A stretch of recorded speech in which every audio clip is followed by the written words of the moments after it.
ها هو باني سوريا الحديثة يعود بعد أن خلص من هدمها مشان يبني لنا شي شغلة على البغلة. الرئيس النفيس الخسيس يحن على البلد بإنجاز طال انتظاره، وأصبح حديث الشبيحة والنبيحة والمؤيد أبو ريحة. نفق المواساة الذي كلف أكثر من 70 مليار ليرة تنطح ليرة.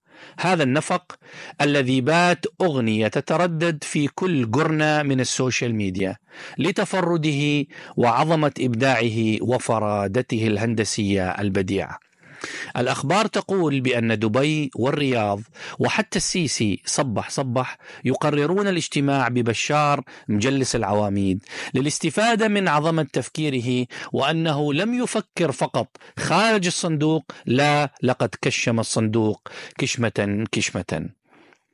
تمخض الجحش فولد فأرا، دمر بلد كامل، عامر عظيم، دمر البشر، دمر الحجر، والشبيحة دبك وزمر بها النفق اللي كما اتفق. والحمد لله الإنجازات البديعة تبهر الكون. مو مهم، المهم سيادته بخير ويمارس هوايته المفضلة الأثيرة الحبيبة بتجليس العواميد.